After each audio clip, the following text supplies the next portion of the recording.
Na aula anterior, eu mostrei para você como configurar variáveis de ambiente para colocar a nossa URL de conexão do Postgres e mostrei para você o código básico para fazer uma conexão e fazer uma consulta lá no nosso banco de dados, que está disponível e visível aqui no TheBeaver, acessando, um servidor lá do Elefante SQL.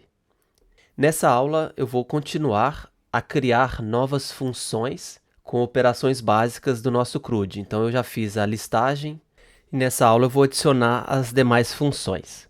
Então, bora para o código. Antes de adicionar uma nova função, eu vou alterar essa função aqui para que ela também aceite um ID. Então, se eu chamar essa função listar sem nenhum parâmetro, sem nenhum ID, ele vai mostrar todos os registros como está aqui. E se eu passar um ID, ele vai fazer uma consulta diferente, filtrando pelo ID que eu passei no parâmetro. Então, para isso, eu vou colocar aqui o parâmetro ID e vou definir um valor padrão. Então, caso eu não passe o parâmetro, o valor padrão será nulo. Então, vamos colocar aqui ID igual a null. Então, esse também é um recurso do JavaScript moderno. A gente consegue colocar o valor padrão, de um parâmetro. Agora eu vou colocar um if aqui. Então, se ID for diferente de nulo, ou seja, eu passei um ID, um número, ele vai retornar uma consulta SQL de select, porém eu vou colocar aqui um filtro. Então, where ID igual a $1. Então, aqui eu tenho uma string comum e eu tenho aqui um caractere especial, $1, que a biblioteca pgpromise vai reconhecer como um valor a ser substituído por esse segundo parâmetro aqui. Então, o primeiro parâmetro é uma string, que seria o comando SQL, e o segundo parâmetro dessa função dbn vai ser o ID que eu passei aqui. Dessa forma, o meu listar vai passar a funcionar também quando eu passo o ID. Então, se o ID for 1, por exemplo, 1 é diferente de nulo, então ele não vai entrar aqui. Então, ele vai entrar aqui e vai fazer essa consulta com o where, comando where. Caso seja nulo, ou seja, eu não passei nenhum ID, ele não vai entrar nessa condição e vai para a condição principal aqui. Então, vamos salvar aqui e vamos ver se está funcionando corretamente. Então, node, nome do arquivo, alunos.db. Veja que retornou todos os registros, porque eu passei listar, sem nenhum parâmetro. E se eu passar um ID aqui, vamos passar 37, por exemplo, salvar. Veja que agora ele retornou apenas um registro, com ID 37. Se eu passo aqui 38, veja que ele retornou apenas o ID 38. E caso eu passe um ID que não exista, o que ele vai fazer? Ele vai retornar um array vazio. Então, beleza, a nossa função agora listar está completa e funciona tanto com parâmetro quanto sem parâmetro. Continuando, agora eu vou criar uma outra função. Eu vou criar a função remover. Então, function remover, passo o ID como parâmetro e aqui eu vou chamar o comando db_result e vou passar aqui a string SQL, a consulta SQL, o comando SQL para deletar esse registro que eu passei aqui no ID. Então, para isso eu vou usar o SQL delete from alunos where ID igual a $1. E o parâmetro aqui, o segundo parâmetro, vai ser o ID. Perceba que aqui no listar eu usei db.n e aqui eu usei db.result. Isso acontece porque no caso do delete eu não vou retornar um conjunto de registros, eu vou retornar apenas um resultado que vem lá do banco de dados.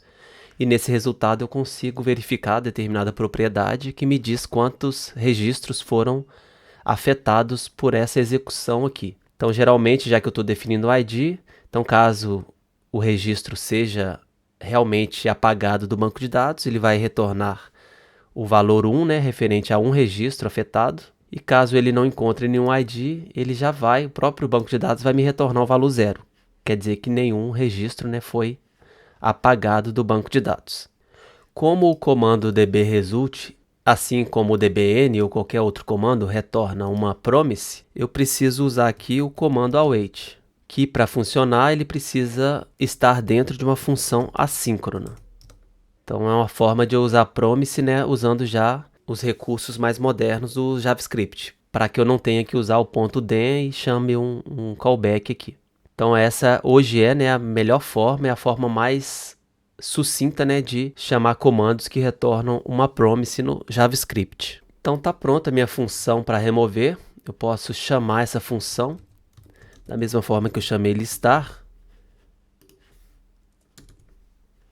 Eu posso chamar aqui remover passando o ID. Então eu posso passar, por exemplo, o ID 37, que é o ID que eu quero apagar, e vamos ver o que acontece. Vou salvar aqui, deixa eu voltar aqui no meu banco de dados, atualizo aqui e veja que eu tenho os dois registros, 37 e 38. Eu quero apagar o 37. Então eu posso voltar aqui e executar esse arquivo JavaScript. Então vamos ver o que aconteceu. Ele deu um erro aqui, que eu coloquei o nome da tabela errado. A tabela se chama tabela alunos e não tabela aluno. Então eu posso alterar aqui para alunos e agora deve funcionar. Então veja que foi retornado, né, um resultado que vem do banco de dados e ele tem, depois a gente vai usar isso lá no nossa API. Então veja que ele tem uma propriedade chamada row count, que seria a quantidade de linha que foi afetada, né? Então no caso aqui uma. E se eu vier aqui no banco de dados, der um refresh aqui, veja que eu não tenho mais o ID 37, ele foi realmente apagado. Então a nossa segunda função já está funcionando. Então caso eu passe um ID que não exista, um ID 99, vamos ver o que acontece. Veja que ele retornou também o resultado, só que o row count aqui está com 0, beleza? Então a gente tem aí a nossa função remover funcionando corretamente. Vamos agora adicionar a função para incluir um novo registro. Então eu vou chamar essa função de adicionar e ela vai receber dois parâmetros, nome e sobrenome. Abro e fecho chaves e aqui eu vou já retornar o resultado do comando db1. Então aqui eu usei o dbn, que é para retornar nenhum registro, um registro ou mais registros. Eu usei aqui o dbResult, que ele vai retornar um valor que vem do banco de dados, então não necessariamente é um registro. E aqui o db1 ele vai retornar apenas um registro. Então aqui eu vou já passar a string SQL e vou usar o comando insert into nome da tabela, passar os dois campos aqui, nome e sobrenome. E aqui eu passo os valores, values. E ao invés de passar aqui, se eu estivesse executando direto lá dentro da nossa IDE SQL, né, eu teria que passar aqui uma string com valor. Mas no caso aqui eu vou usar novamente o $1 para o primeiro parâmetro e o $2 para o segundo parâmetro, que segue exatamente essa mesma ordem aqui. Então aqui eu vou ter um array, né, que recebe nome e sobrenome. Então veja que aqui é o primeiro, o segundo, aqui o primeiro e o segundo, referente a nome, que é o primeiro, e sobrenome, que é o segundo. Então esse é o nosso comando SQL a ser executado no banco de dados. Vamos agora testar essa função.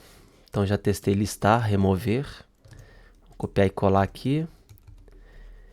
Então chamar adicionar e eu vou passar aqui, né, nome e sobrenome. Vamos colocar aqui Silvio Santos. Vamos salvar. Verificar aqui no banco de dados primeiro, né, quais registros eu tenho. Eu tenho apenas um registro. Vou tentar adicionar esse Silvio Santos aqui. Node, executei. Então vamos ver o que aconteceu aqui. Ele mostrou um erro para mim, né, que nenhum dado foi retornado dessa query. E se eu olhar aqui, veja que o registro foi adicionado com sucesso. O problema é que eu não retornei o registro, que no nosso caso, na nossa API, né, vai precisar de retornar um registro comum, um objeto, onde retorna os valores que foram inseridos juntamente com o ID, o novo ID. Então deveria ter retornado um objeto com ID 39, o nome Silvio e sobrenome Santos. Para fazer isso aqui, eu vou precisar mudar a minha consulta, a minha query SQL. Então eu vou precisar colocar aqui um comando muito legal chamado returning ID, nome e sobrenome.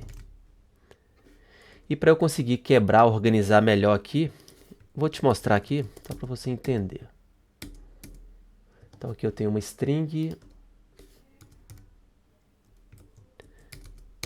que eu passo aqui. Então isso aqui funcionaria, mas eu gosto de organizar melhor o código e eu gosto de quebrar. Eu posso quebrar essa linha aqui. Só que para eu quebrar essa linha eu não posso usar aspas simples. Eu tenho que usar o backticks, que seria o sinal de a crase, né? Isso aqui também é coisa do JavaScript moderno. Então eu tenho que abrir aqui. E dessa forma eu consigo quebrar a linha e fechar logo aqui. Com crase também. O resultado final é o mesmo, a única diferença é que meu código vai ficar mais organizado. Eu consigo bater o olho no meu código e ver qual query SQL está sendo executada. Tá bem? Então vamos salvar aqui. Executar o comando clear. E eu vou adicionar um outro registro aqui. Eu vou colocar aqui Fausto Silva. Vamos executar de novo o comando. E veja que agora a minha função adicionar retornou corretamente, né, um objeto com o ID 40, que veio lá do banco de dados, o nome e sobrenome, que é exatamente esse registro aqui, registro 40. Beleza? Veja que eu esqueci de colocar aqui o comando async aqui na função, vou colocar. Funcionou aqui, mas poderia dar problema quando a gente for usar lá dentro da API. Então vamos colocar aqui async e aqui eu preciso colocar também o await. Beleza? Então nossa função adicionar está concluída. Agora vamos criar nossa última função aqui, que é a função alterar. Então async function alterar. Nesse caso aqui eu preciso passar nome e sobrenome, porém antes eu preciso passar também o ID, né, que eu quero alterar.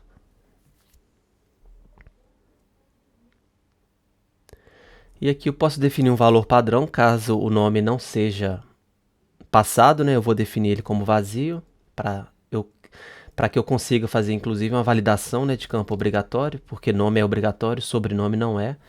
E aqui sobrenome, caso eu não passe o campo, vai passar, o valor padrão é vazio também. E aqui dentro eu vou chamar o comando novamente, né, return await dbOn, porque ele vai retornar um registro, o registro alterado, né? Da mesma forma que adicionar retornou, alterar vai retornar também. E aqui dentro eu vou colocar o comando SQL update, tabela alunos, uso 7 aqui e os valores, né? Nome, que vai ser igual a $2, sobrenome vai ser igual ao $3, e o $1 vai ser o ID, né? Então eu estou seguindo essa mesma ordem aqui. 1, 2, 3. Então, 2, 3. E o ID, né? Vou colocar aqui no where. Tá fora aqui. Where ID igual a $1. ID é igual a 1, nome é igual a 2, sobrenome é igual a 3. Simplesmente para seguir essa mesma ordem que está aqui. Então, vou colocar aqui também ID, nome e sobrenome. E eu também vou usar o comando returning aqui. Eu estava até me esquecendo. Então vamos colocar aqui. Quebro a linha aqui. Returning ID, nome e sobrenome. Organizo aqui. E aparentemente está tudo ok. Return await db1 update. Sim, parece que tá ok. Vamos testar. Então eu tenho aqui os registros Silvio Santos e Fausto Silva. Eu vou mudar Fausto Silva para Maria Pereira, por exemplo, né? Vamos alterar os dois registros aqui. Então vamos copiar isso aqui. Alterar. Então eu preciso passar o ID primeiro. Eu vou alterar o 40, né? Então 40. Ao invés de Fausto, vamos colocar aqui, colocar um X na frente. Fausto XX e Silva XX aqui, só para verificar se está alterando corretamente. Então salvei. Vamos executar aqui. Então veja que ele retornou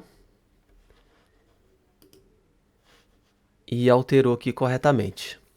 E se eu não passar um nome que é um campo obrigatório, vamos ver o que acontece? Então vamos colocar uma string vazia aqui, por exemplo. Executar. Veja que ele alterou sem problemas.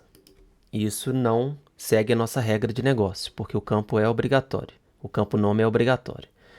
Então, para isso, eu preciso colocar aqui uma validação. Se nome for igual a vazio, eu vou levantar uma exceção usando, um erro, usando o comando throw error. E aqui eu vou colocar uma mensagem: campo nome é obrigatório. Ponto e vírgula. E vamos ver o que acontece. Então, se eu executar novamente aqui, veja que agora ele levantou o erro corretamente, Error, campo nome é obrigatório. Então, está validado essa regra de negócio onde o nome não pode ser vazio. E eu também preciso fazer uma validação caso um registro não exista, Então, posso usar aqui o 99, por exemplo. Vamos colocar aqui um nome qualquer. Vamos ver o que acontece.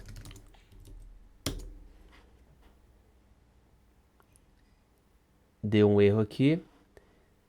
Então ele falou que nenhum dado foi retornado dessa query. Então está correto, porque eu tentei alterar um registro que não foi encontrado pelo comando where.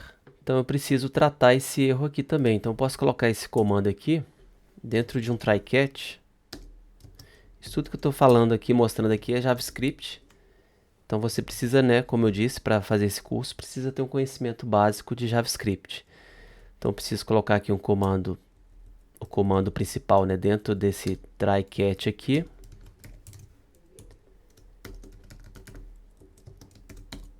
E já vou subir também uma exceção. Throw error. Registro não encontrado.